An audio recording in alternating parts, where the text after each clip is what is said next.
We surveyed recently in February, in fact, members of the public to find out what their understanding of epilepsy was. And in many ways, we weren't surprised to discover that a lot of people aren't well informed about epilepsy. And in particular, they seem to have a lot of misinformation around the condition. That's something that's existed probably for as long as epilepsy itself has been known about.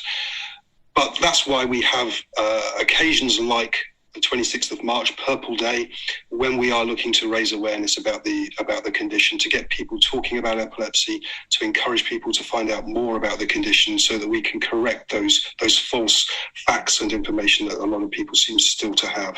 Yeah, thanks, Phil. And because I'm sure everyone kind of listening in probably already kind of has their own kind of thoughts on what the condition is and what it's like for people. But I wonder if you could just kind of remind people and kind of just, because of course you said there is a lot of kind of misinformation out there and kind of, people not correctly understanding it. I wonder if you could just kind of lay that to rest possibly and just tell people what it actually is like for people. It's scary, in one word. Particularly at the time when you're first diagnosed with epilepsy. It's a really frightening time. You don't know what it is. You don't necessarily know why it's happening. You don't know what the future's going to hold for you. And it's a really worrying time for anybody, and it can lead you on a pretty dark journey, particularly at the beginning. That's, as I say, that's one of the reasons why Epilepsy Action is there, to make sure that no one has to live with epilepsy on their own. We're available to help and support people. It isn't just about seizures. That's one of the misconceptions that a lot of people have, that it's just about having seizures, and it isn't. For the majority of people, in fact, once they're diagnosed accurately and they're on good medication that's right for their condition, they will get control of their epilepsy, but they will still have to live with the consequences of bad information amongst the public and bad knowledge amongst the public. And that's one of the difficulties that they have to face up to, and that might be in areas like education or employment or in relationships. But it's really the sort of thing that we can do something about, that everyone can do something about, by getting involved with something like Purple Day, finding out more about the condition so that we can remove those barriers that a lot of people with epilepsy have to face.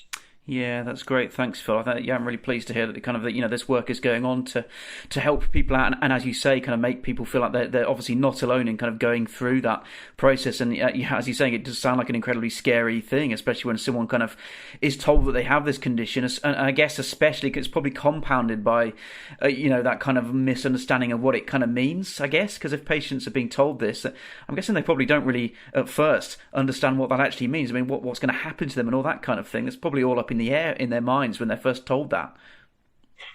That's exactly the case. And interestingly enough, we've produced a new video which people can see at epilepsy.org.uk, which gives you some idea of what it can be like when you're first diagnosed with epilepsy, the sorts of things that are going through your mind, the sorts of things that you're thinking you're going to have to deal with. It's a really good example of the situation that people will find themselves in. 87 people every day are diagnosed with epilepsy in the UK. So we're talking about significant numbers of people. And as I say, if you go and look at that video, you'll get some idea of what it can be like for people, and why it's so important that we're all there supporting them, finding out what we can about the condition and making sure that their lives can be as good as they should be. Yeah, thank you very much, Phil. And I guess this is probably a question which you've had to field an awful lot lately, so do excuse it. But of course, it'd be interesting just to hear from a kind of a layperson's perspective what the kind of impact of COVID's been, because of course I'm imagining, right across the board, really. I guess there's kind of a lot of delays and things going on because of this. I'm assuming this has kind of hit these people probably especially hard. It has, and where you see it most acutely, arguably, is in the area of diagnosis. It's interesting, since the pandemic started, obviously there's been redeployments of NHS resources to cope with that, and we understand that entirely. But the reality is that epilepsy services were not brilliant before the pandemic, and they've certainly gone backwards since the pandemic because of that redeployment. The result of all of that, of course, is that people with epilepsy are having to wait even longer for their diagnosis, in many cases more than a year before their diagnosis is accurately confirmed. And that's important because it means that they're having to still stay in the dark, really, in terms of finding out what their condition is, what type of epilepsy they have, and also getting their treatment right so that those seizures can be stopped. Whilst you're still having seizures, that's dangerous. that's potentially life-threatening. Yeah. So it's really important to get that diagnosis as quickly as possible. And that's why we are still encouraging the NHS to try and get things back to normal as far as possible and as quickly as possible. Yeah, thank you, Phil. Yeah, that's a great answer. So thank you for that.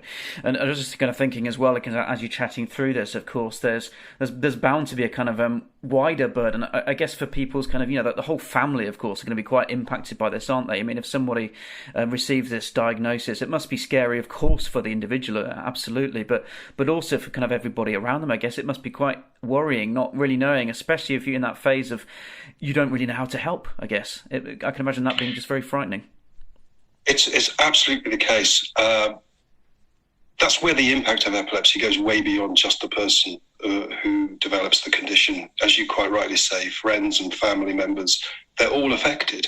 They all have to experience that same journey in different degrees and in different ways, but everyone is affected. So for the 600,000 people who live with the condition every day in the UK, you can multiply that by several fold to take account of all of the other people who are affected. And whilst you may not be having the seizures yourself, you are affected by the impact it has on that person, and you're affected by all of the things that are there that they are having to deal with. And for example, if you lose your job because of your diagnosis, and that can happen, that has an effect on your whole family.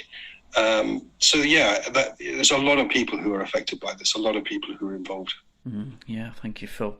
I'd just kind of like to return, if that's coming. I know you've already kind of spoken about this a fair bit so far, so thank you for that. But just to kind of return to it and reiterate, I guess, just thinking about the kind of day itself now, Purple Day, I'm just wondering if there's, what you kind of would encourage listeners to do.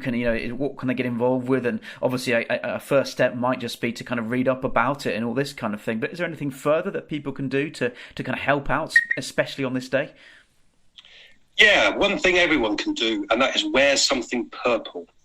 Okay, that's the whole concept behind the idea of Purple Day, is to raise awareness. So to wear something purple. If people with epilepsy see you wearing something purple, they're going to know, hopefully, that you are aware of the condition, that you are supporting them. So that's something very practical, very easy that everybody can do. But equally, go and see epilepsy.org.uk. Go and visit our website. There you can find out everything you need to know about epilepsy, from whether it's first aid or whether it's basic information.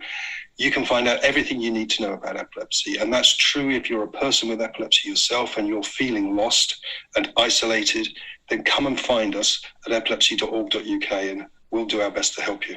Oh, Phil, thank you very much. I think that's a really nice note to close up on. So thank you for that. I'm just going to give you a chance, actually, just before, obviously, I do let you go, because I am aware of your time. But I just wanted to really just give you a chance to, if there's anything that kind of you didn't get the chance to say in my kind of questioning, you're very welcome to get that across. Equally, you might be happy. That's absolutely fine too. But I just wanted to give you a chance, really, to, double check really that you're all happy. And if there's anything else you wanted to say, you're welcome to.